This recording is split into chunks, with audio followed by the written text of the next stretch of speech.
I just remember screaming, James, like, "Ah," and I mean, it was a good 10, 20 seconds where we were just like screaming and freaked out. I Right. finally cranked the truck, put it in reverse, back out half mile down my mom's long gravel driveway, and I'm backing out. I'm not looking. I pull out into her road. We take off going straight. Like I'm terrified, man. So like I would not look in the rearview mirror. Like I remember I was like, I'm not looking in the rearview mirror. I was like, Ryan, man, turn around and see if it's coming after us. See if it's coming. Yeah. So I remember he paused and he goes, "Yeah, man, it's still coming." And I was like, "Oh, what do we do? What do we do?" He's like, "I don't know. Just go somewhere where there's other people."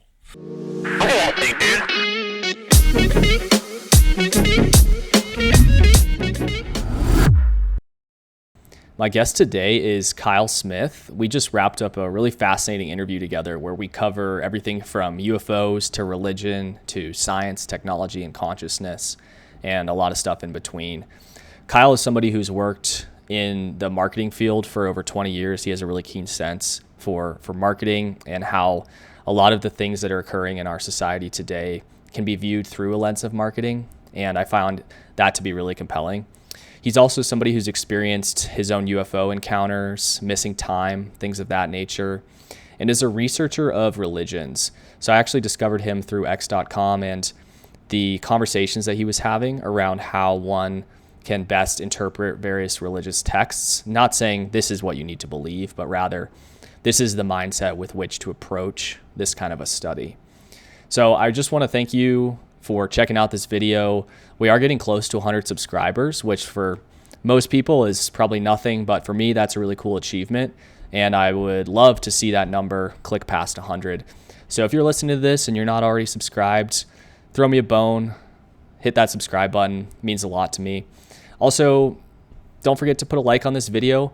I would love for anybody with thoughts about this or any other interviews to add a comment. Let me know what you're thinking about this kind of stuff. This can be really difficult for people to discuss sometimes, and maybe in the comments is a place where people are comfortable to do that. Either way, I really thank you for checking this out. And if you have a guest or you think you'd be a great guest, my email's down in the description. So without further ado, here's my interview with Kyle Smith. I'm 40 years old, born and raised in Georgia, middle Georgia. Grew up in church, right? Raised in the Bible Belt. That was a large part of my childhood, and it was something that whether it was my grandparents or my parents, it was something that was always discussed. It was just a big, massive part of our life, of my life, and how I grew up. Well, that's fine and all. I went through elementary school, middle school, high school as a Christian. But when I was 8 years old and I had a lot of strange experiences as a kid. I had a lot of, I guess you'd say, outside the box kind of perspective on things, even as a kid. What sort of things? And so, like when I was a child, I did not feel like I belonged in my body. And that was something that I told my mom. I'd say, and I from the South, I called her Mama, but Mama, I don't feel like I belong in this body. I don't think, it feels like unnecessary. And that was just like a thought and a belief I had, like, as long as I can remember. My first memories were probably from around 6 months old or so.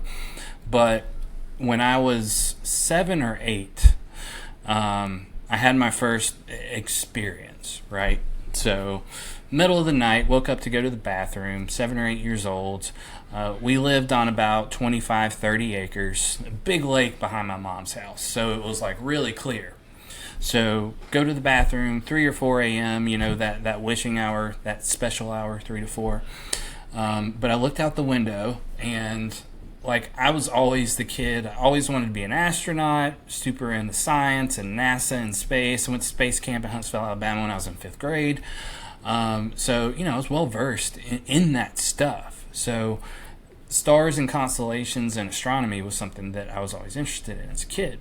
So, anyways, I knew the night sky, whether it was winter or summer or whatever, at my house. So I look out this window, and there's three very, very bright stars that I had never seen before.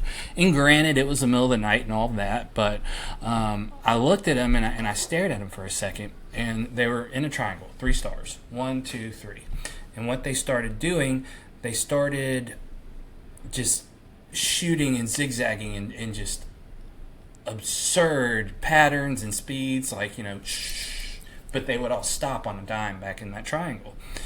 And I sat there and I watched that for a good 20-25 minutes in the middle of the night. And that was something that, like, really changed my perspective on things, because I knew what I saw. I watched it. I was a very smart kid. I was very into science. I knew that what I was watching was not possible physically, but I didn't know what it was either. So from there, I just became very interested in everything outside the box when it came to space. Ontological model of physics, all that stuff. I was 4th, 5th grade reading, Stephen Hawking's A Brief History in Time and all that stuff. So I became very, very obsessed, and I really dug into it. Learned a lot, did skip over a bunch of stuff here, but middle school, high school, all of that, and kind of like what you mentioned before, by the time I got to college, the religious stuff was on the back burner. I would have considered myself an atheist at that point, even though I had had that experience and a few other weird things as a kid. But at that point, I was totally a full-blown atheist, right? So we go through college, normal stuff. The big event happened when I was 21.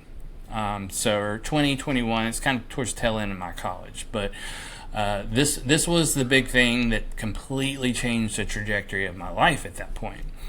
So me and a friend, we're home that summer from college. We're working for my dad. He was a builder, contractor, so we were doing manual labor during the summer. So, we would meet up, like sometimes we'd go to Hooters and have some beers or whatever. We'd go work out after work. And this was all during the summer, super hot, super tired afterwards. So there was one particular night where Ryan, my buddy, my best friend, still to this day, he came over. And it was probably 9, 10, 11 o'clock at night, right? So we had maybe we split a 6-pack of beer. We were college kids at the time, so we were smoking cigarettes. So my mom would freak out when we smoked cigarettes. So what we would do, as I mentioned earlier, she had 20, 30 acres of land or whatever it was. So her driveway is about a half mile long. And it was lined by pine trees, Georgia pine trees. So we would stop about halfway down the driveway, and we would smoke cigarettes and, talk and listen to music, drink some beers, nothing insane. We weren't taking any type of LSD or anything like that, no magic mushrooms. But what happened is we're sitting there talking, and we see this purple light, size of a really bright star. Maybe a little bit too big to be a star, but it's there, and it's purple, man. It's purple, like indigo purple. And we're like, whoa, what's this thing? So we sit there from 10 p.m., and this thing basically performed for us for 45 minutes to an hour. And it's in the sky, it's this little purple thing, but it's doing the crazy stuff, right? So it's coming in depth-wise at us, moving out, rising, falling, doing the 90-degree angle stuff at high rates of speed, all of that, all your typical UFO, UAP type stuff that's, when people see it, it's it's not possible. So we watched this thing for like I said, a good 45 minutes to an hour. We knew it wasn't a plane, and it stayed right above my mom's house. I mean, it's a pretty big house, 3-story house, 3,500 square feet, whatever it is. So it stayed right there. And we watched this thing for nearly an hour. And I mean, we were flabbergasted. We didn't know what the hell it was. This was 2004. So, there was no thought to bust out a cell phone and record it. Yeah. I don't even know if I had a cell phone, to be honest. But so we watched this thing, and then all of a sudden it gets really close to us, doubles, triples in size maybe as it zooms in. and kind of sits there in front of us in the sky, and then all of a sudden it just shoots backwards, like depth-wise, going absolutely 100% backwards, and it just keeps going until it gets so small we couldn't see it. It just kind of blinked out. It didn't like dematerialize. It like shot backwards until it was out of our perception. We couldn't see it anymore, and we were like, "Whoa, what in the world?" So we sit there for 10-15 minutes. See if we saw it again, because there's a few times where it would disappear but then it'd pop up somewhere else. So we're sitting there, wait 10-15 minutes, and it's like 11 o'clock. We got to wake up at 5 o'clock in the morning to go do manual labor in 100-degree heat, so we decided to call it a night. As soon as I reached down to crank the truck up, as soon as I touched that key, bam, right above us it appeared. I would probably estimate it to be maybe the size of 2 school buses, but it was a triangle. What is it? Golly, the BR-38 or the BR-2, whatever the TR-3B. Yeah, that one. Kind of resembled that, but it was different. Like the base was shorter, and the 2 sides of the triangle were longer than the base, so it wasn't similar size on all 3 sides, but it was purple, and this thing appeared. It just out of nothing, bam, right above us. I mean, there were no clouds in the sky, anything, and it was basically right on top of the pine trees. And I mean, pine trees, I mean, they're pretty tall, 20-30 feet, something like that, but it was low, and it was basically set on the top of those pine trees, and there was no sound, there was no wind, there was nothing. And this thing, it was, like I said, it was triangular. It was purple, but it had like an aura, like a purple aura around it. Like it was glowing, or, I remember at the time my first thought was like, oh shit, it's a force field or something. But yeah, it had this purple glow. And on the bottom, it was flat. But as it got to the top, it was curved. Right, so it kind of had a dome top on the top of the triangle, but it had the aura, but it also shimmered.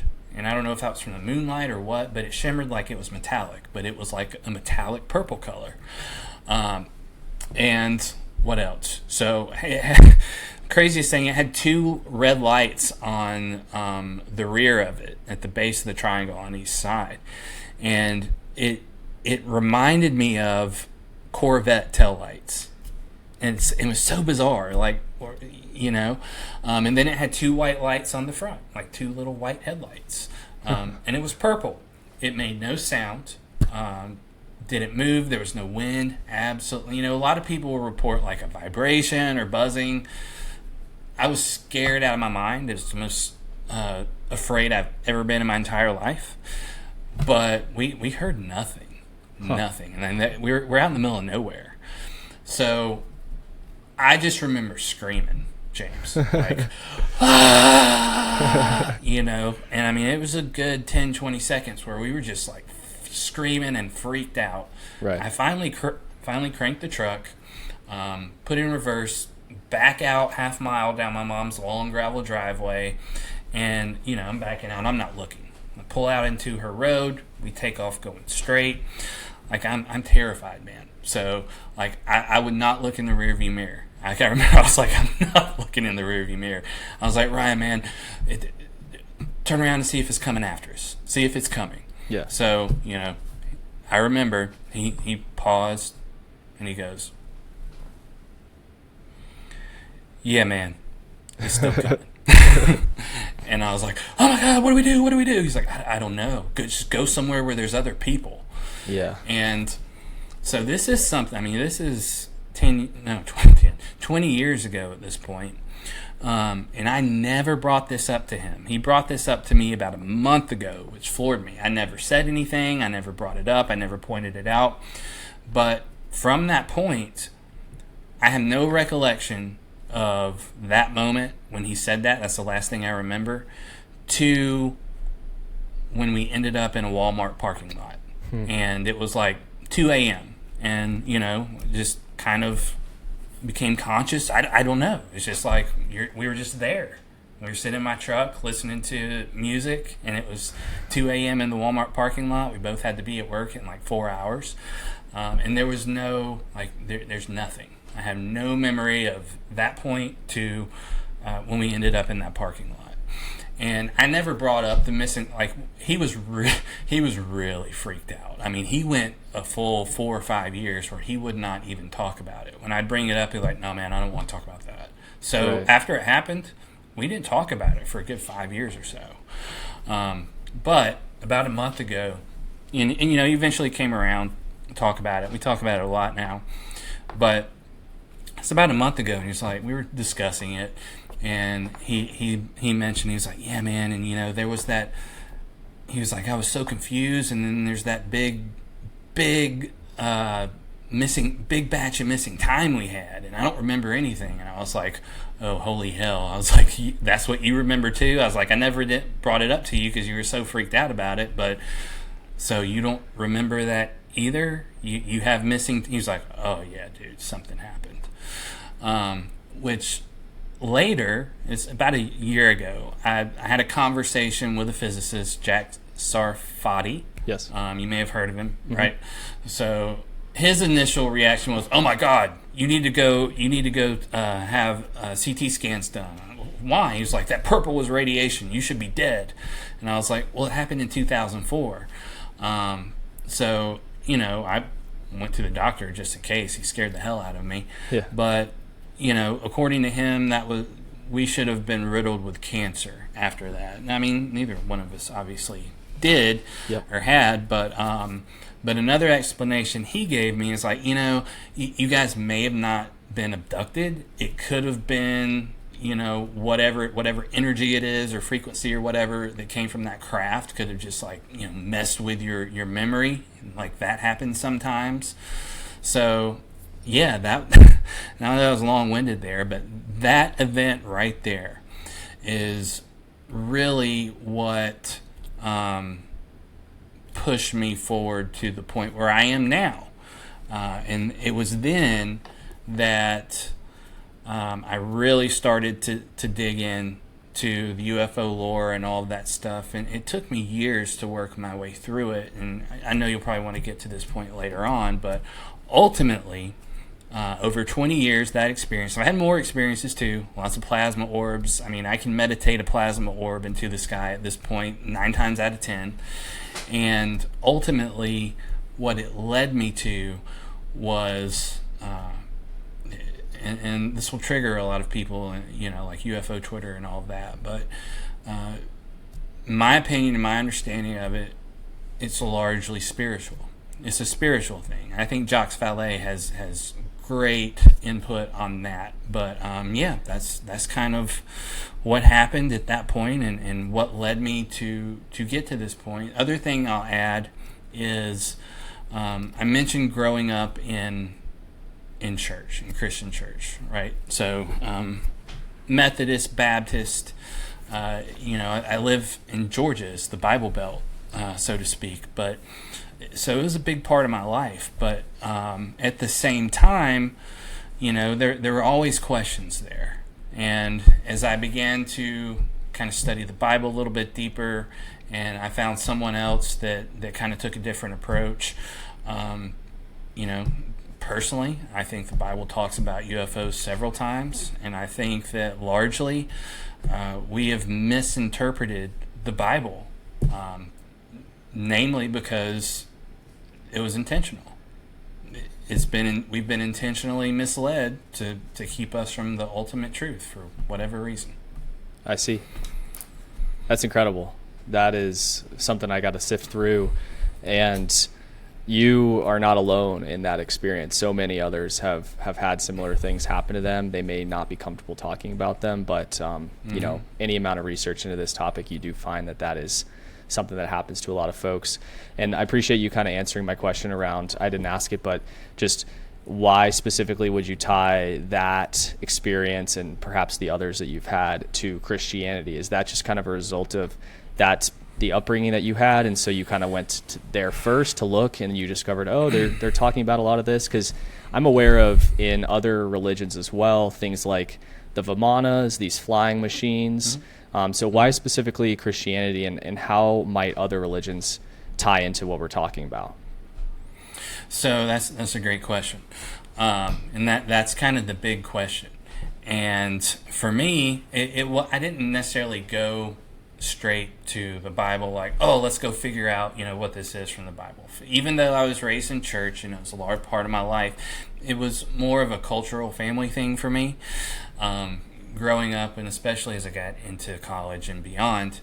But ultimately, I've always had the viewpoint, even as a child, like when I went to space camp and all that stuff, I just wanted to know the truth. And I've always had this perspective my entire life. Number one, I want to know the truth. Number two, I don't care what the truth is. I just want to understand the actual truth. I want to understand who we are, why we're here, what we're supposed to be doing, the whole shebang, right? So I opened myself up to many different things. And after that experience, later on, like there was a big gap there where, there weren't any experiences or whatever. Like I got married, 25, 26, started a family, all that stuff. So, trying to start my career, start a business, all those things. So, I wasn't really focused on it. So to kind of give you an idea how I got pulled back in, 2015 rolls around. I'd had a really rough 2015 and 2014, like a really bad couple years, very traumatic. Got divorced. It was really tough. Was drinking a lot, doing stuff like that. Just in a really bad place mentally. And just kind of back up, after I saw that craft, before I kind of tuned everything out when I got married that first time, came across Bill Cooper's book, Behold the Pale Horse. Yeah. Yes. So, as I started to read Bill's book, started answering some questions, and I've always had a very strong intuition, and I've learned to trust that, especially now over the last few years. But in my gut, I felt like, man, there's something here. This whole thing may not be right, but there's something here. At that point, I found like Agenda 21, and I really got into conspiratorial stuff. When I was a senior in high school is when 9/11 happened. I was sitting in AP art class, and we watched it on TV in school. So, that was a major event in my life, because I was a senior. I literally just turned 18 like 2 weeks before. And I was terrified they were going to hold a military draft and I was going to get drafted. So, I was a Bush supporter back then. I'm from the South, raised conservative, all that. Not that that matters. But the whole, when the story of weapons of mass destruction, all of that, when that started to unravel, I realized that I had been hoodwinked. Because, that was the first president I ever voted for. And it just didn't line up, and it really pissed me off. So Cooper's book, Agenda 21, that happens, 9/11 and all the stuff, the Patriot Act, all of that. 2008 comes around. The market crashes. I just got out of college. I just started a career in banking, right? and the market, that happens. So, it was like a lot of stuff that kind of came together. So it really pushed me into looking outside the box at things. Trump comes along. I start digging into all of this stuff, and it's kind of crazy, but it was ultimately getting into the conspiracy stuff and just starting to research is ultimately what led me to where I am too, because I mentioned that I was on a quest for truth. And that meant the religions too. And by that point, I'd gotten back to the point where I'd had a really bad depression that I went through when I got divorced around that time, 2015. And, what really brought me out of that was coming to the knowledge that there was indeed a God of some sort. And that was when I really started to dig back in to the religions. That's when I really started to think, Ryan and I saw that UFO. Like that, there was a reason that happened. There was a reason why we saw that thing. And I'd put it on the shelf just because I didn't want to go there. So I started to really dig into all of that stuff and put all of these things together. Because like I said, I was looking for my own theory of everything. I wanted the 30,000 foot view so that I could understand who we are, why we're here, where we came from, what the hell those things are that we saw in the sky, all of that. And what I began to realize, kind of like we talked about before you started recording, is everything is philosophical. And there's a physicist by the name of Tom Campbell. I'm sure you've probably heard of him. His model is, his physics model is that, we're essentially in a virtual reality type situation, where essentially you, James, are a character in a video game, ultimately.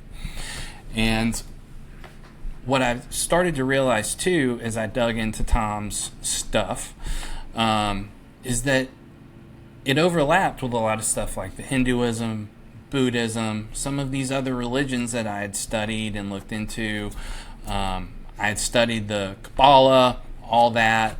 And that was around the time, too, I learned about Hermeticism, the Rosicrucians, all these different secret society and the esoteric beliefs. And, it was very intriguing to me. And as I started to study this, I started to apply it to, Tom's idea and all of that. And I had the revelation one day that, holy shit, this is all connected. This is all a similar philosophy. And I had it explained to me by another scientist, but, he brought up Eric Weinstein. He's like, Weinstein's brilliant guy, but he's wrong. And I was like, I'm not a physicist, and who am I to say that he's wrong? But, he is. And he's like, you know why that is? I was like, because he doesn't consider consciousness. He's like, bingo. The modern day contemporary scientist is going to tell you that consciousness is derived from matter, but it's the other way around. Consciousness is at the top and everything flows from that, right? Mm-hmm. So when you completely leave consciousness and don't consider consciousness in your model, whether it's physics or whether it's biology, it doesn't matter. You're going to have a flawed model. You can run the math all day long and be smart and intelligent and academic and get degrees, but if you're not considering conscious there, or if you're considering conscious as a derivative of matter, your model's going to be wrong. Mm-hmm. And it all aligned. And that's when I just happened to stumble upon a guy on YouTube from like 1989, 1990, talking about allegory and symbolism in the Bible, and specifically the New Testament. And it's like, and this is what I realized too. And we can get into all the detail you want after this, but I realized that the New Testament specifically, Jesus only speaks in parable, right? He teaches using symbolism and allegory. When Jesus tells the parable of the mustard seed, he's not teaching you how to be a farmer or whatever, right? He's symbolically teaching you a lesson, and that's how he taught. But yet we take the other parts of the Bible and, due to fundamentalism, and we contemporary Christianity takes everything literally. And, this will offend folks, but that's wrong. When you go back and you look at any culture, especially before the 1800s, they didn't write literally. None of them did. They all wrote an allegory. All of them.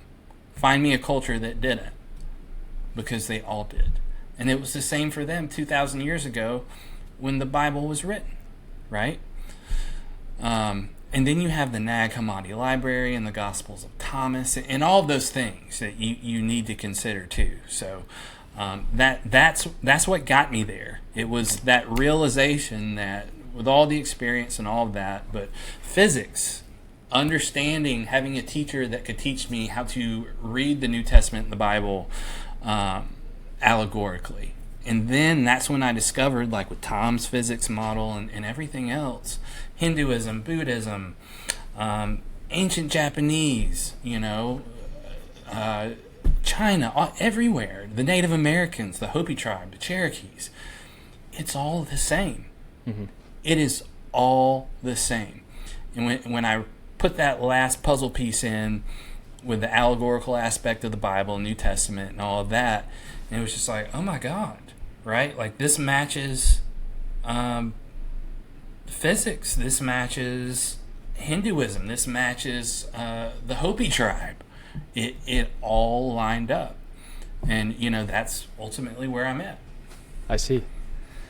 That's really interesting, and I think what's so tricky for a lot of folks, and I'd like you to kind of elaborate on this a little bit, is just so we're living in a time where, especially if we're talking about the Bible, we're talking about a text that was written so long ago, and obviously people talk about the telephone game. It's not even just the books that we have directly in the Bible, but there's the whole set of books that are not technically part of the Bible canon. Things like the Book of Enoch and other texts, where I think for a lot of folks who kind of write this off, they just say, I can't trust what my friend's telling me about what he did this morning. How can I trust somebody that's talking about something from 2,000 years ago that's now been filtered through a bunch of different priests and all this kind of thing? So I think we kind of need to establish sort of a framework for which we can kind of continue the discussion. And I think the best way I can kind of ask this is, so you've obviously done a lot of research here, and a lot of other folks have as well, which we're kind of putting together. But what are the fundamental principles with which you would suggest people approach texts like the Bible or other texts that are similar, so that we can kind of establish a framework for how to think about this? No, that's a great question. And that's something that we need to do as humanity, as humans, to evolve our species, because that's where we're at. But, when you look back through any of this ancient stuff, any of it, Mayans, whatever, a lot of what they talked about, they were talking about today's time, today's day and age, like for this coming cycle, ascension, apocalypse, whatever you want to call it. They were talking about now. And I recently heard, I wish I could remember his name and where he was, but he was a shaman, a Native American shaman. And essentially that's what he said. He said, all of our ancestors were waiting for this time. But ultimately, what you have to do, and what I learned to do is when you read something allegorically, it doesn't really matter what the literal details are, right? People get so hung up, Noah's Ark, right? Noah's Ark, well, the two animals and all of that stuff, and what it is, and I've had it explained to me this way, is, you have your 7 hermetic principles, right? You have your law of polarity, just like black and white, yin and yang, positive and negative. Anytime a truth, especially a spiritual type truth, whether it's something that's been channeled or whatever, anytime a truth is delivered to human beings, to humanity, there's going to be a reaction to that, and there's going to be its negative version. So you have your positive version of the truth, and then you have the twisted version of the truth. And essentially that's what's happened. And the way I look at this, and the way I look at life in general, and I will get back to the text and interpreting the text and how to look at that, but going back to Tom Campbell's My Big Toe model, right?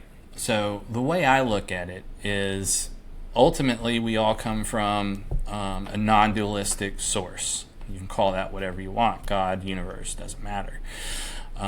But to simplify it, yes, we're like characters in Grand Theft Auto, and we've put it on like super hard, the hardest setting, because it's the only way through space and time and things like anticipation that we can actually grow and evolve. Because otherwise, if you're in your original state as a soul, spirit, whatever you want to call it, you're in a state of bliss, but there's not things like anticipation.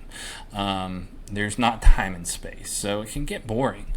So when we look at it from that point of view, most people just want everything laid out for them. They don't want to think. They don't want to have to solve a puzzle. They don't want to have to work.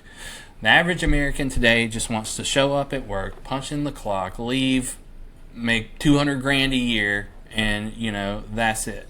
We've been conditioned this way within our culture and society over decades. But when it comes to interpreting these texts and everything, the way I approach it is I have that mindset, right? I'm here to evolve myself, evolve my soul, all of these things. But there are also so many things in this world that can mislead you, that can take you down a rabbit hole. We can create dogma out of anything. And all dogma is, you hear so much about the matrix and blah, blah, blah, blah, blah. Dogma is a matrix control system. It's to keep you spiritually blinded. It's to keep you where you're at. And it's to keep you from growing. Because, what happens when typically someone walks into a Baptist church and finds Jesus and God and all of that? Well, boom, this is what I believe. I'm going to put it in this box. And that's it. Anything that doesn't fit in this box, I'm going to label it heretic or a liar, and I'm not going to consider it. And that's typically how most people are.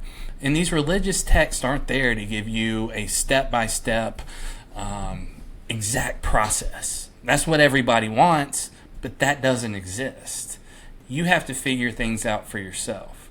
So when you approach reality in your life as a game, as trying to solve a puzzle to get to that next level, that next higher state, whatever it may be, it's not going to be laid out for you, for anybody. You're going to have to figure it out. So when I approach religious texts, I approach it from that point of view.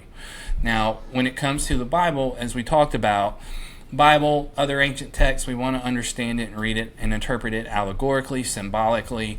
So we're not going to get caught up in literal details. It really doesn't matter. It doesn't matter if it was, logical that Noah would put 2 of every type of beast, or there was a talking bush. I mean, hell, I don't know. Maybe there was a bush that talked at some point. I don't know. But or 7 days to create the universe, specifically 7. Right. Okay. It's not. Yeah. It's not there to be your science textbook, to be your literal science textbook to teach you how the world works mathematically. And I hate to keep harping on Tom Campbell, but Tom, as a physicist, says in today's society, contemporary society, most scientists have blinders on. They have their own box. They have their own dogma. Science has its dogma just like Christianity does. You can't tell them that because they don't want to hear that, but it's true. Mm-hmm. And you have a lack of philosophy today in contemporary science. It's like that aspect of it's been lost. Like the logic piece has been lost. Any scientific model, it's not going to start with math. It's going to start with a form of logic, and there are many forms of logic. And then from there, you want to quantify it and verify it with math and all of that. But today's scientists, many of them want to start with the math, and the math is all that they'll consider. And what a lot of them do with Tom, too, is, well, what's the math? Show me the math. And it's like, we'll get to the math. We got to start with the logical piece. Right. So when you're considering these texts, you're not reading a text that's there to describe for you what to do and a process and all of that. You're reading a puzzle, a symbolic puzzle. And as you begin to understand these spiritual truths, whether it's about the pineal gland or any of these things, meditation, the 7 chakras, all of that, it's all there. And when you read these, whether it's Hindu texts, Buddhist texts from Buddha, New Testament, Old Testament, when it clicks for you and you're able to read it symbolically and allegorically, there's overlap with every single thing. 7 chakras, right? And the Revelation in the New Testament talks about the 7 seals. Well, that's talking about your 7 chakras allegorically, right? So there's this overlap there, and you'll find it in everything. Okay. So I just want to kind of restate what you said to try to see if I got a grasp on it. So essentially I was kind of asking, what principles can we approach these texts with to try to understand them? And a couple of the different points that I sort of noted down here is to reject dogma, to have humility. I think, a lot of times we, especially with organized religion, there's a sense that if you want to eat one slice of the pizza, you're required to eat the entire pizza. So every single piece of that ideology is required if you're going to fit into just one aspect of it, which I don't think is necessarily conducive to, what we're trying to achieve here. The other thing is sure. kind of no step-by-step process. This is not a textbook, but rather a puzzle of symbols. And it's more about growth and playing the game and understanding allegory than it is, a textbook and really just kind of quantifying and then verifying against your actual lived experience. That's kind of the takeaway that I had there. So I think what I would like to understand then is there are obviously a lot of misconceptions about, let's kind of stick with the Bible because that's the one I'm most familiar with. What would you say are the biggest misconceptions about the Bible? And, is that something that you also believed and then had to kind of reintegrate, or how does that fit in for your life?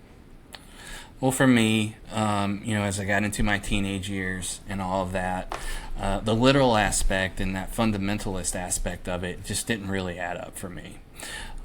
Scientifically, right? Like, I don't have, and it's, you have division everywhere, and you kind of have this Christian versus science and all of this stuff, these false dichotomies and whatnot, but it shouldn't be like that. But for me, I ran into that as I got into college, probably like you did. I ran into this where, the science wasn't adding up with the literalism within the Bible. So, that was a big sticking point for me, and that, bothered me, and that pushed me away from it and all of that. So I kind of had to, reconcile things to get back to that, to the degree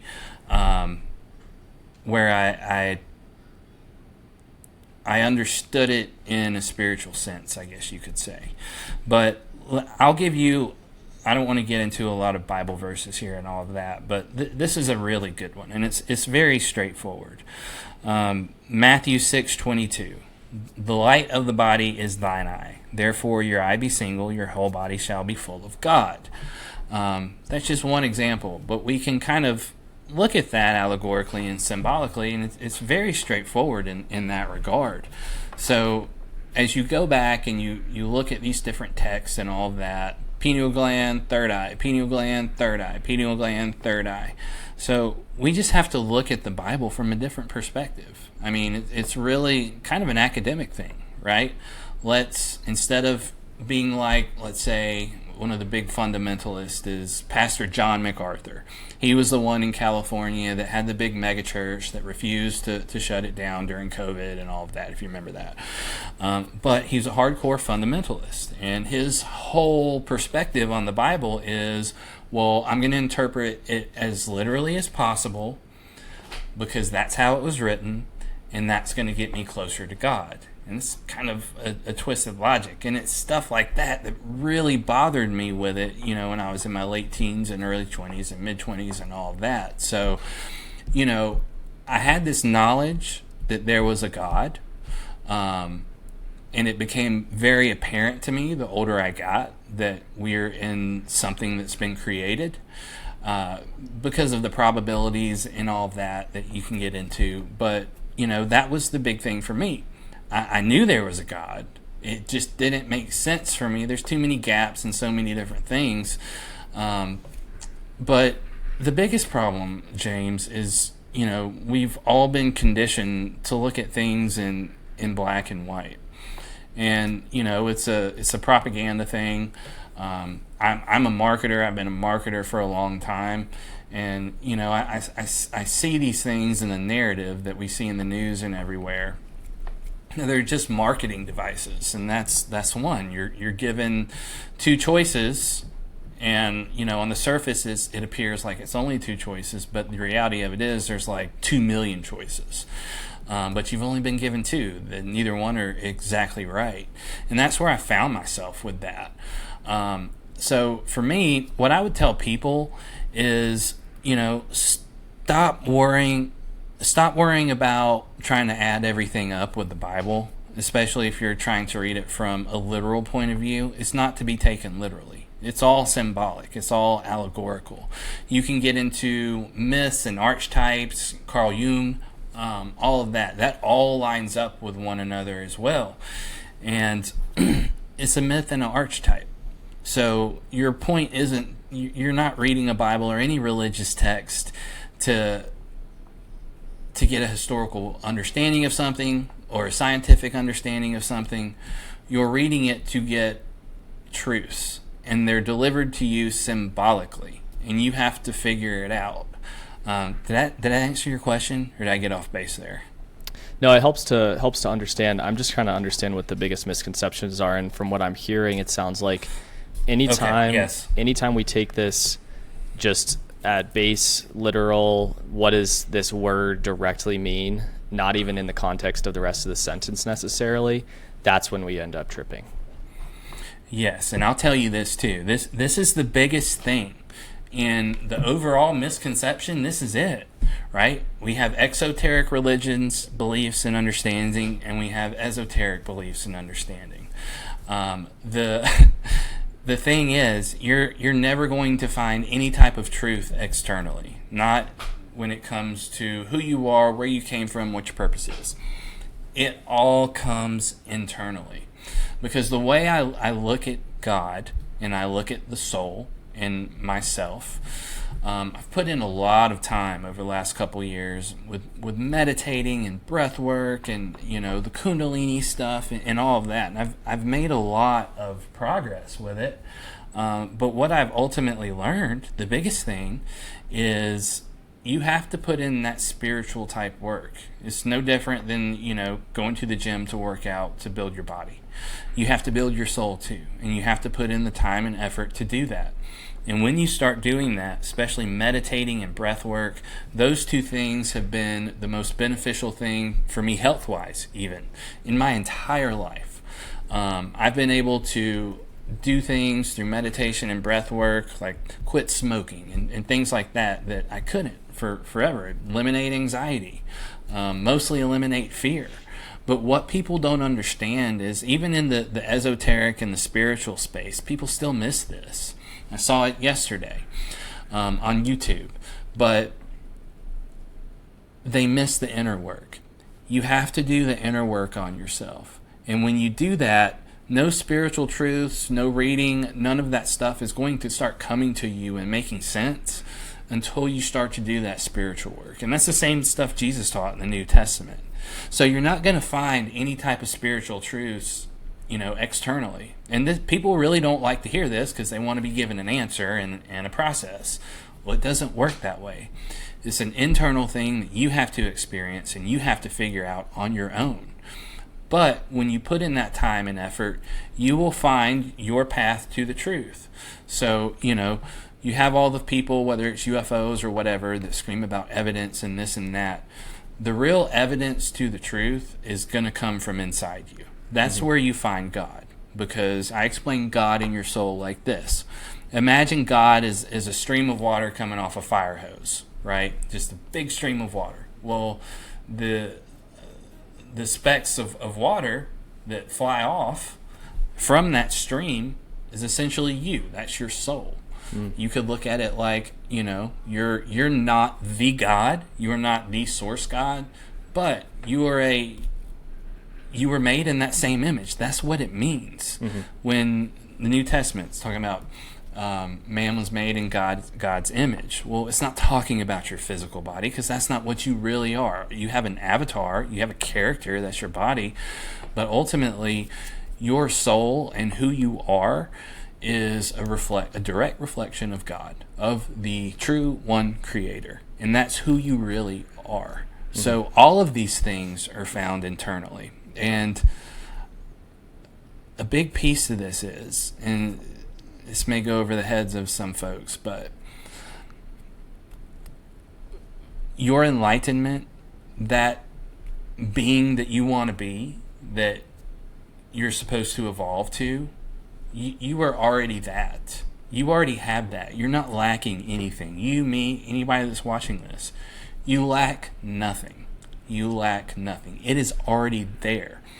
What gets in your way is your monkey brain and your mind, because those thoughts are not necessarily you. Those thoughts come from your physical brain, but the awareness that's there, that's the real you. And that's what meditation and breath work, supposed to do, stimulate the pineal gland and all of that.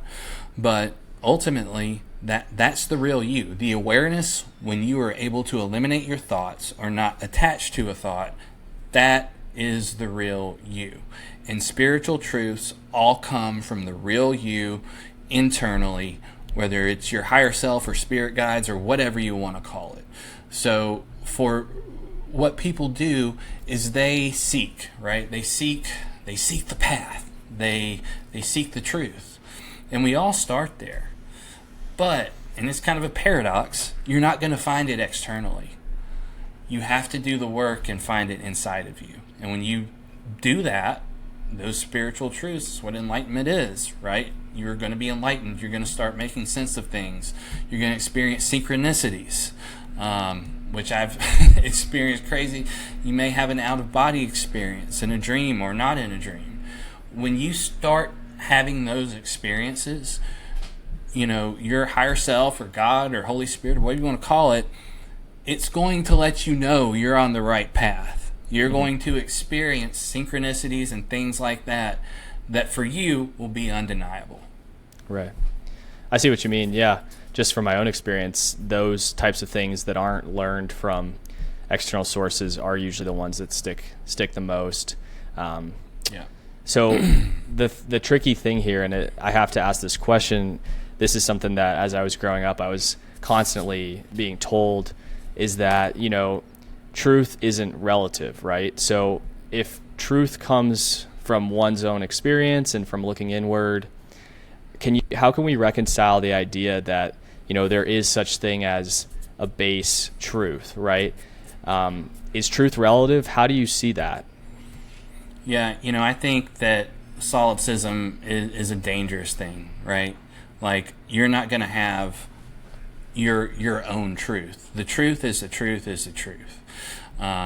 Whether it's coming from you or me or whomever. Nobody has their own special truth. That's a dangerous idea. Mm-hmm. That's how you get to a point in society, not to go political, but, you know, the transsexual stuff, all of that stuff that's pushed, that's where that comes from. Oh, right. Well, yeah, biology's not my truth. I'm really a female, even though I'm a lizard. Male. Right. Yeah. Right. Yeah. You're exactly. So the truth is the truth is the truth, and that's a hard question to answer, to be honest with you. Yeah. And that it's even hard to put into words. But I think when we find the truth, and, you know, I'm not saying that truth that comes internally is going to be your own special truth. It should align. And kind of like what I was talking about, finding the core truths of the Bible allegorically, they all align with one another. Hinduism, Buddhism, the native esoterics beliefs, they all align. So, you know, if what you're led to is not in alignment with those esoteric beliefs and understandings, you know, you're going to be off. But the thing is, it's hard because you're also a singular consciousness, at least here, and everybody has a different perspective. Even so much, this is really what kind of blew me away recently, is I've watched probably over 600 NDEs, near-death experience interviews. Mm-hmm. Death is something that's always just kind of captivated me, and I've wondered about. And I've also lost a lot of people that are close to me, so it's something that's, you know, I've had to deal with a lot, unfortunately. But when you and this is the conclusion that I came to with even NDEs, right? When you die and your consciousness comes from your body and is detached from your pineal gland or whatever, what you experience is going to be along the lines of what your beliefs are. For example, you have a lot of people that when they die and they have an NDE, they'll tell you they met Jesus. You have people that say they met their family. You have people that say they met other beings. You have people that say there was this big giant light face that talked to me and all of this. You have people that say, the ones that really blow me away are the people that went through it, and when they died, they were actually maybe in an they're atheist or something like that, agnostic. They had really defined, rigid beliefs when it came to God or rejecting God. And you'll find a lot of those people sit in a dark space for however long until they kind of work through it consciously. So to answer your question as best as I can, your consciousness and your perception is going to be unique to you. However, so what you experience and all those things may be different than the person sitting next to you, right? If you police interview, you go back and 500 people witness an accident, you're going to get 500 different stories about what happened. Right. But there are those core things that any investigator will tell you in a police investigation or any type of investigation that overlap. And when you find those commonalities that continue to overlap and overlap and overlap and overlap time and time again, those are typically your core truths. It just takes a lot of work, and there's always going to be an air of subjectivity to it. But for me, you know, when I reach a new conclusion or opinion, or I read something, sometimes I let it sit for a while. I don't necessarily act on it or form a belief or an opinion on it. I'll let it sit for some time, and then I'll go back to it. And what I do is, you know, there's certain individuals out there that, you know, have better narratives and understanding of things than me or, you know, others. So I look at those mentors that I've learned from, that have helped me the most, and I make sure that what I've reached and the conclusion that I reached is aligned with those esoteric truths that we know to be true. There aren't a ton of them, but, you know, it doesn't take, you don't have to know everything. You don't need to know what everything in the Bible says. You don't even need a Bible. It's just one of those things. When you're connected spiritually and you begin to spiritually evolve, you're not going to need validation. You're just going to know. And I know that that's not the best answer, and a lot of people won't like that, but it's true. It's how it works. Right. Yeah, a lot of folks just want a this thing or that thing direct answer, but I like what you're saying, because it puts a lot of the responsibility on each of us, which that's kind of my philosophy. That's the point. We got to take responsibility for, you know, whatever the situation is. If we start blaming our neighbor for something, it's not, our situation's not going to change. An analogy that just kind of came to my head as you were speaking about this was, you know, you could have the same glass of water, but you could pour that glass of water into 7 different jars, and it's going to look like a different form, but it's still the same glass of water. So that's kind of a takeaway in terms of that's still the base water, and that's the base truth, but it can look, you know, it can look like a coffee mug for some people, but it's still the base water. So I like what you're saying. That is a great way to put it. Yes. And that feeds back into, James, too, man, you know, that feeds back into, why are you here? What's your purpose? Your purpose is to grow and evolve, you know, and space and time. That's why we have them. And that's why they exist in this, you know, dense physical matter-based existence that we're in. It's to make it hard, and it's supposed to be hard. Yeah. You came here for a purpose. You agreed to come here and do this, and there was intention there, and there's motivation, and there was a goal there. And, you know, what's the point of coming and doing this and going through all of these hardships? And I mean, if you're alive in a physical human body, you're going to suffer. That's just, you know, you're going to suffer. But that's the point. That's the point. Without those things, you're not going to learn and grow. I see. So you mentioned the concept of time and of space. So I have to ask, because we obviously have talked a little bit about, you know, the Bible and how to interpret things in the Bible. Anytime I'm, you know, maybe it's a church service that I attend, often I end up just finding myself reading Revelations. Just that's the one that's most interesting to me. I don't know if there's other folks like that, but what is your philosophy around? What's your philosophy around the end times, at least as it is referenced in the Book of Revelations, and how can one interpret that? Like, do you think there's an actual time that things just stop, or is it more of a donut? What's your view? So I view time as more of like an amorphous blob instead of a linear line, right? It's more of like an oval. It's amorphous. It can change. There's infinite numbers of probable futures, right? You listen to some people, scientists will tell you that, for each probable future, it really exists out there, and you could go visit it if you had a time machine and all of that. So, I think ultimately that in this timeline that we're in now, and you have the double slit experiment with quantum physics and all of that stuff, right? So, time is malleable.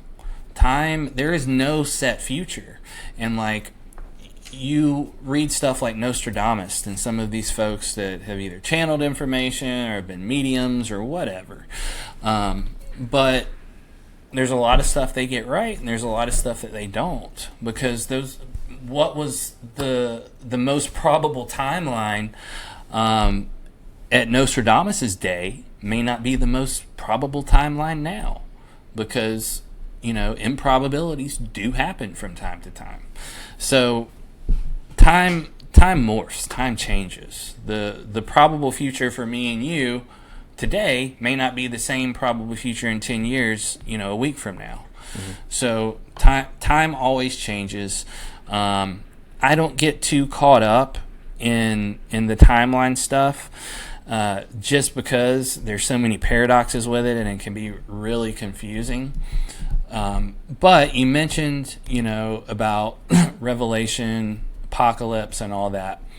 There's a lot of words, just going back to the Bible. There's a lot of words that we take and look at as a surface level in our King James Version of the Bible or whatever it may be. And we have those original words' meanings change over time. It may not have been interpreted correctly, but apocalypse is one of those. It typically means, at least with ancient languages, and this is off the top of my head, an ending and a change for a new beginning. Not necessarily the end destruction of everything, right?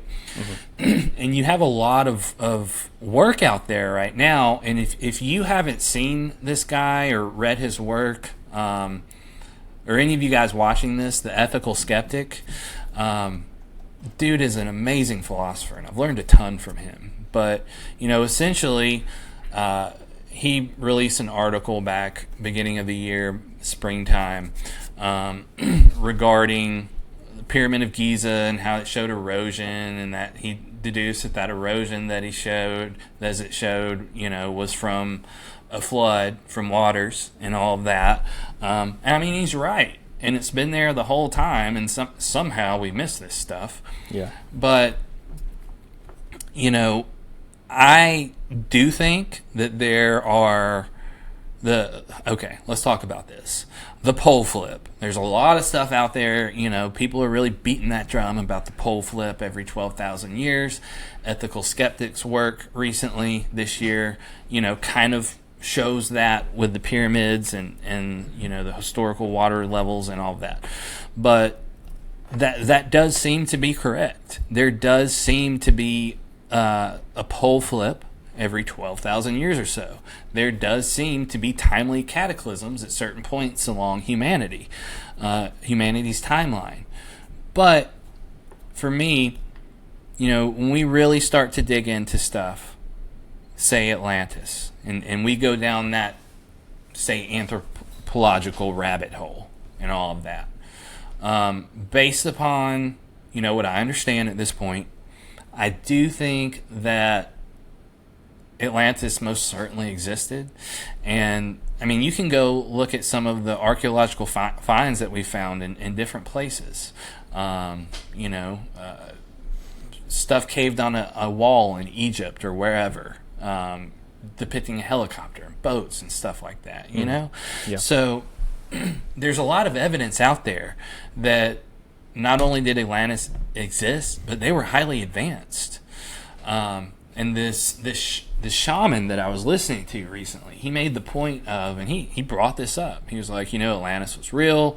Robert Sepehr is Sepehr. He's another YouTube guy, but he's an anthropologist, and he really gets into that stuff. excellent stuff, man. It will blow your mind about all of that. Okay. But I do believe, yes, Atlantis existed. I think that archaeological records do support advanced technology back in that time. And I do think that based upon a lot of these ancient esoteric belief systems, that we are at that point. We are at that inflection point in time where Atlantis arrived at, and they were destroyed ultimately. And what you'll find is many of these shamans and other people, they say that the Atlanteans got so advanced with their technology, they left the consciousness part behind. They became really imbalanced. Yeah. So you hear a lot about this pyramid in Alaska that's supposedly buried upside down or something. Have you heard about that? I've seen pictures where there's certain images that seem like they're anomalous. I don't know anything other than that. Okay. So the prevailing theory is on this Alaskan pyramid is I believe there's been government work and insight into this too, but they believe that this buried pyramid in Alaska is suppressing humanity's consciousness intentionally, which, go look that up. It's out there. It's a bizarre thing. It really is. But it makes a lot of sense, because when you start reading and researching on these ancients and what they say about that stuff, you'll come to the conclusion that humanity advanced and evolved in the Atlantean era and was destroyed by a pole flip, probably a cataclysm. But then humanity has it came back, and now we're evolving again. And that humanity's consciousness is intentionally suppressed. However, as the shaman explained, he said that each generation now, since 2012, since the Mayan calendar thing, since that date, after December 21st, 2012, each generation, our consciousness is opening up more and more and more. And it's been done intentionally. You know, our next step is to travel to the stars, to, you know, make that happen. That's what where we're at culturally and within society as a species. That's where we're at. And, you know, typically the way I look at it is, if you're at that point in time where you're a species and you're evolving to the point where you're, you know, able to travel like that, that probably comes with a lot of chaos. Yeah. You know what I mean? So responsibility. Yeah. So this is good that you kind of brought this up already. Something I was looking at transitioning to is where we are today, particularly with regard to the UFO phenomenon and the quote unquote disclosure that's been happening from the government. You know, I'm a bit skeptical of that. And, you know, ever since 2017, we've had these videos and all these different quote unquote whistleblowers, who a lot of them are more like witnesses, that kind of thing, bringing these pieces of information out, but never anything that I can grasp onto. So what do you make of the UFO field right now? And we don't have to name any names necessarily, but, you know, what is your sense? Is this all just a big psyop to direct us away from something important, or what's going on here? Yeah, that's a great question, which that's been on my mind a lot recently as well, so I'm glad you brought that up. You know, you have the book coming out imminent by Elizondo, right? And it's been leaked, and there's stuff that's out there. You can't go on Twitter without seeing that everywhere. Exactly. And, you know, just from my background of research, starting with Bill Cooper, researching into 9/11 as a 9/11 truther, you know, back in 2008. You know, not a ton of people were into that. And back then, they would have called you crazy, or they did call you crazy. They called you all kinds of things. But when we really dig into our government, and so much has came out over these last, 2, 4, 5, 6 years, whatever, our government is not what we think it is. It's just not. And this isn't a political thing. It's not. Our government intentionally seeks to divide us among class, race, religion, whatever it may be. Whether you believe in aliens or not, whatever. And I think they're doing the same thing again with this.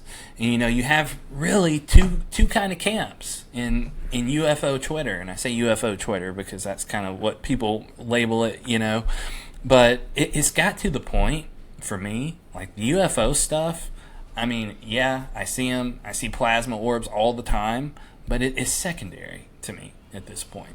And you go through these phases.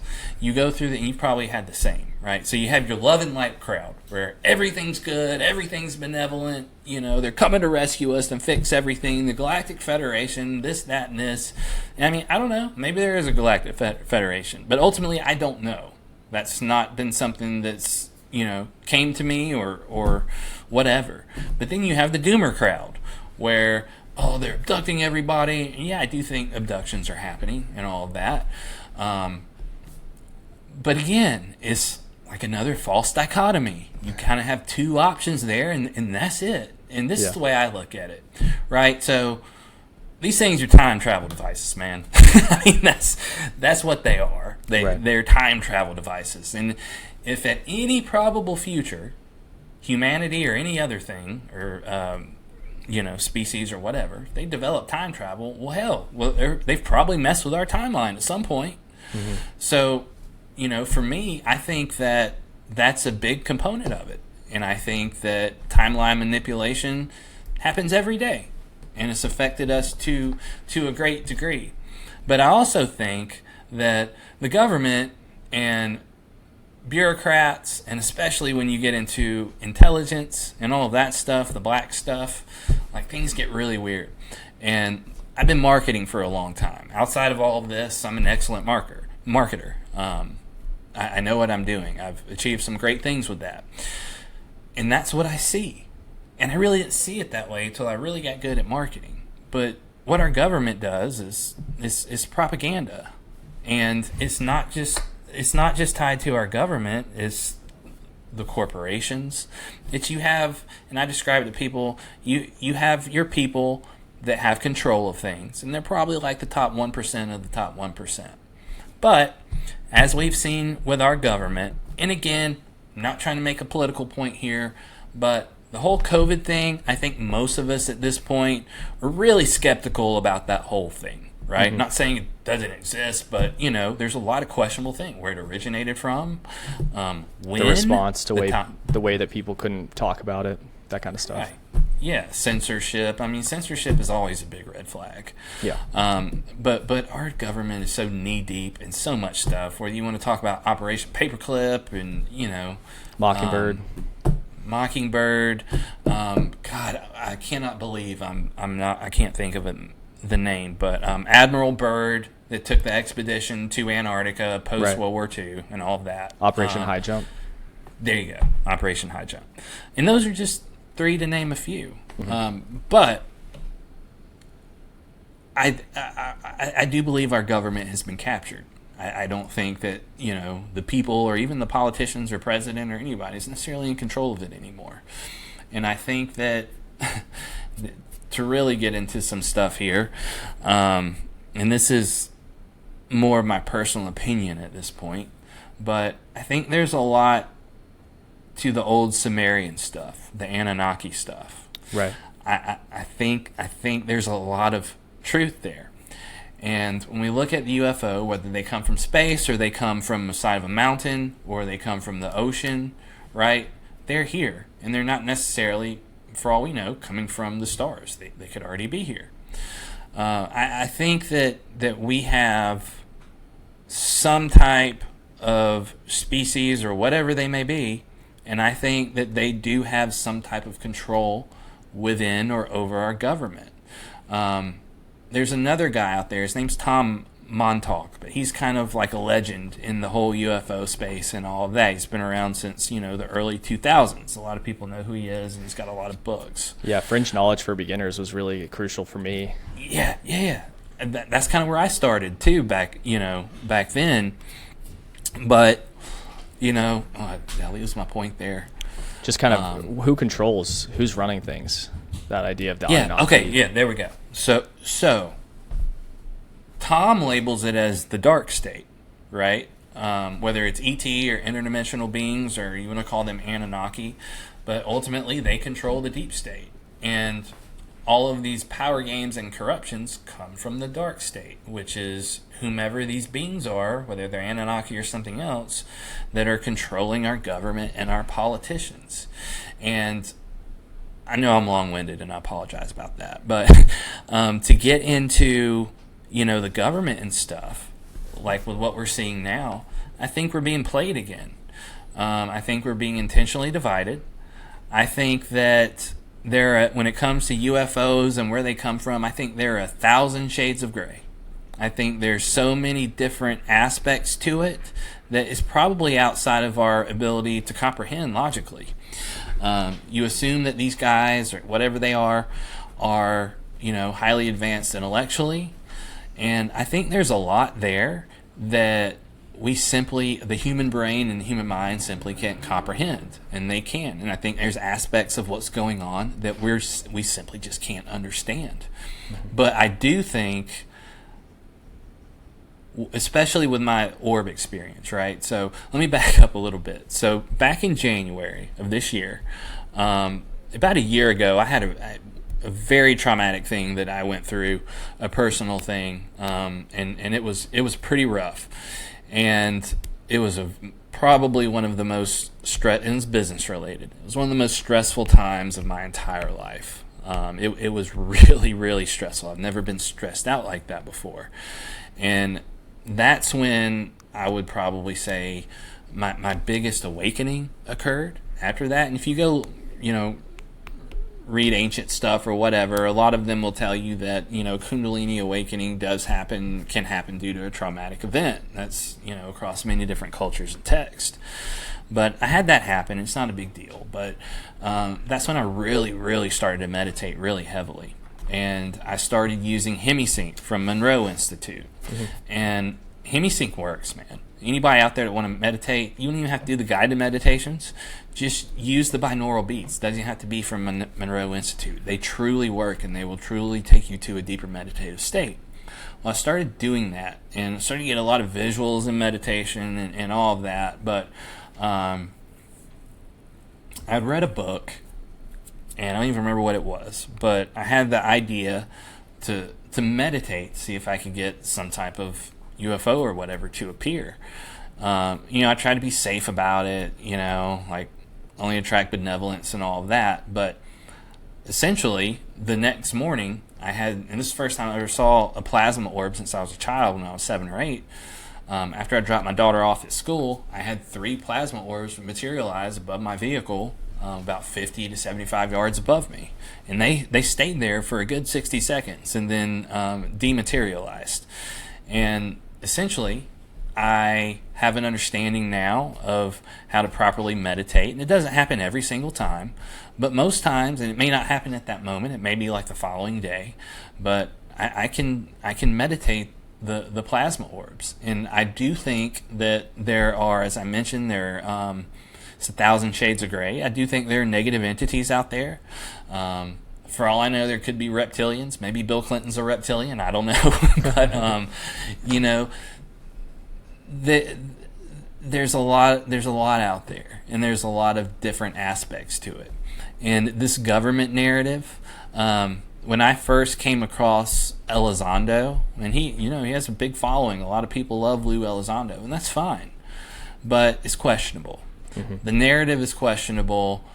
I've learned that anything that's fear-based or creates a fear reaction in anyone, that's a red flag, especially if it's coming from, an influencer or the government or whatever. It's marketing 101. Exactly, it is.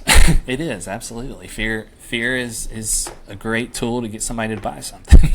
Right. But there's a lot of fear-based stuff, and it's not adding up for me because of my own experience. Kind of going back to the experience thing. Well, I was freaked out for a little while, especially listening to Elizondo maybe 7 or 8 months ago, with the Toe podcast or whatever, and I was like, you have those thoughts. Oh, maybe I'm inviting in demonic or whatever it may be into my life, but as I've meditated and I've experienced these plasma orbs, like my life has only improved, James. Right. I've improved psychologically, mentally. I've had questions answered. When I meditate, or I don't really pray, but when I meditate, if I need something answered, and the Monroe experience, the Gateway experience, that's a great thing. I recommend that to anybody. That's a game changer. But Okay. Those questions are typically answered kind of like what you talked about in the experience. But ultimately, for me, experiencing those plasma orbs, my life getting better, things improving, especially since I went through that issue with my business about a year ago. My direct experience is not showing me negativity, evil, anything demonic. I don't know what that purple craft was that we saw all those years ago. Could have been, a lot of things. And we did have it was really scary. And, reading a lot of stuff, I do think there's negative beings out there, and I think that they can, telepathically induce fear in people, and they do that intentionally. I kind of think that's what happened to us. That's why we were so scared of it. But like with the orbs, when I see a plasma orbs, there's none of that. There's peace, Right. there's relaxation, and everything that I've learned and everything I've put into practice has made me a better man, better person. I have significantly improved and changed who I used to be. And for me, based upon my direct experience, if it were truly that way as described by Elizondo or anybody else, I would have experienced that. Right. And just one more point I'll make on that. You have the whole doomer space out there, which they drive me crazy. And I can tell you from my own work, especially from a non-dualistic point of view within the framework of God, the manifestation stuff, there's a lot of crap out there, buy a book, buy a course, whatever, manifest your perfect future or whatever. But there's a lot. There are many principles on that based upon natural law and all of those things that manifestation and you controlling your future is true. I've seen it come to fruition in my life. And I'm not talking about, oh man, I'm going to manifest myself $1 million or a Lambo tomorrow. That's not what I mean, right? Like there's certain rules and understandings that must be met for you to actually manifest stuff like that. And it takes some time. But when you live in a state of fear, and fear permeates your brain, fear is the enemy. Fear does more to you physically and mentally negatively than anything else on this planet. Stress and fear will kill you. The people that are freaked out and are, I'm being abducted, this, that, they are in the negative mindset. They have a negative frame of mind. They're in fear. They operate in fear. And, based upon how the universe functions, quantum physics, go back to the double slit experiment, all of that, it does show that you are creating your future based upon your thoughts, actions, and emotions. That's how it works. I've seen it in my own life. That's what my experience has led me to believe. Again, I stress this. I'm not talking about, like necessarily Abraham Hicks or something like that. I mean, if you're into that, do that, cool, whatever. I don't care. But I'm talking about it from a more realistic point of view. And if you live in that negative space and that's what you believe, and you think that there's a bunch of things flying up there that are about to invade us and take over humanity, and are abducting you, which maybe they are, I don't know. You're probably bringing a lot of that onto yourself. And I'd say too, a lot of people have issue with suffering and why would God put me here and why all of these bad things happen. Well, if you look at it from, the Tom Campbell point of view, the virtual reality point of view, and then God helping you evolve your soul, you're never destroyed. You never truly die. If you go through some suffering in your human body, it's going to end and you're going to be out of it and it's going to be cool and you can go do whatever, get another body, start over, however it works. But from that point of view, that you're growing, you're learning. You only grow and learn and evolve through hardship, through pain and suffering, and going through something bad and figuring out what you did wrong and then doing it differently going forward in the future. So for me, when people say that stuff about, oh, why would God do this and that and this? It's like, I don't think God really cares. You're not going to be destroyed and all of those things. And people tend to get pissed at this. You have karma, you have baggage, you come to this specific life you're in now, and any of them with a specific intention in mind. There's a purpose there. There's a goal for that specific life, something big that you need to learn. So suffering and bad shit may be just part of your plan to help you evolve and get to where you want to go. And logically, it probably is. So, the suffering, bad stuff, pain is just all a part of the game. And if you look at it like a game, as if you're an avatar, that totally makes sense. And Tom Campbell, the physicist, his model really supports all that too. Okay, gotcha. So kind of what I'm hearing, and I've sort of experienced similar things, if I'm in a really bad state of mind, the world looks different than it does when I'm not in that state of mind. Oh, yeah. So in a way, what you're describing is kind of, this sort of came to me as you were talking about it, is that reality is sort of a mirror through which we see ourselves at the end of the day. Yes. And so it's going to reflect what is going on internally. That doesn't mean that, your mom dies, like that's a bad thing that's happened. Acknowledge that. Don't rationalize it or whatever. But at the same time, from that moment on, it's that person's responsibility to make the decisions as to how they're going to live forwards. I think that's really, really powerful. And once again, what you're describing is that we all have the responsibility to not create our futures, but to take responsibility for our role in the world. Exactly. And so much of our culture puts this blame on other people and, oh, you're perfect and you cannot do anything wrong, but we need to be able to take responsibility. And I really value and appreciate your understanding of that and kind of how you've explained it today. So I do want to respect your time, and we have been together for close to 90 minutes now, but I just want to kind of wrap things up. Firstly, what is, what's the big takeaway that you want people to have from this conversation? And finally, how can people learn more about you? I will be providing links to you in the description, but I just want to give you the chance to go through that as well. Yeah, for sure. The biggest thing is to keep an open mind. If you approach anything, because there's so much we don't know, there's so much that in scope we're limited to know, in knowing, you have to keep an open mind. If you're a fundamentalist Christian today, if you go to a Baptist church, fine, man. I'm not here to offend you. I'm not here to tell you what to believe. However, I will tell you that if you have that box, keep the lid open and put stuff in it. And if it doesn't ultimately fit down the road, then you can take it out. But even if you're a Christian or even if you're a Muslim or whatever you are, keep an open mind. Do not reject things just because they make you afraid. And that's a big thing with dogmatic fundamentalist religions. They're fear-based. I have a big problem with someone telling me to fear God, or that God is a jealous, angry God, or that God would harm one of his children because God is egotistical and expects you to believe in him, and he would banish you to hell if you didn't reach that understanding within a very short period of time. That's just kind of the way I look at it. So please keep an open mind. Consider everything. But the biggest thing that you need to do is whenever you're considering new information, all of those things, number one, don't react to it emotionally.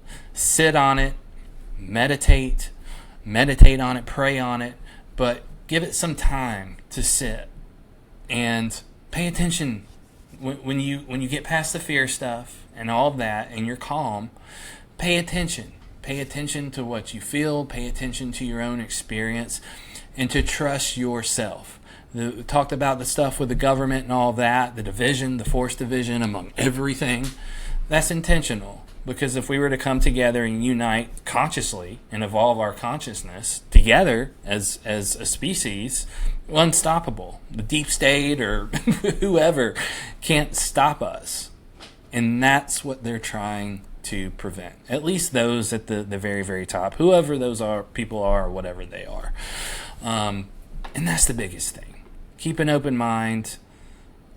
Don't discard things that make you afraid. And the last thing I'd leave you with, and then I'll give you my info here, watch the fear. Watch the fear, whether it's coming from the news or your preacher or whomever.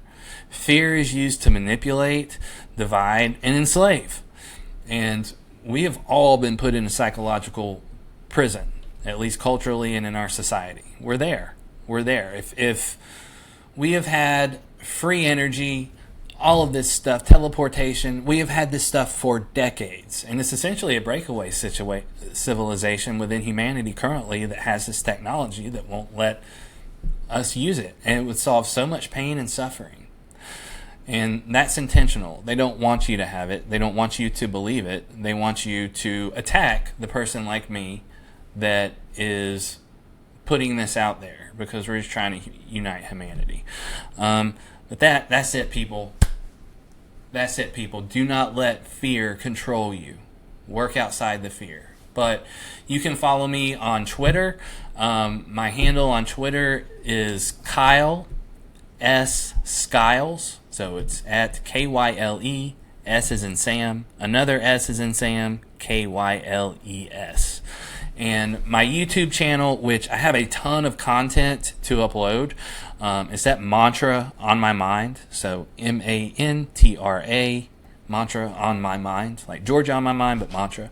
And I am working on getting just hours of content that I've pre-recorded and has been done in the past that I just need to upload to it. So there will be a lot of stuff coming. I do have a documentary coming out maybe within the next 6 months. Should be towards the beginning of 2025. I'll post announcements and all that. I'll let you know, James, when it's ready and on my Twitter. But that's going to be breaking down allegorically and symbolically the entire New Testament for you. Thank you so much, Kyle Smith. I will be providing those links in the description for anybody interested in this. And we thank you very much for listening, and Kyle, for you joining us today.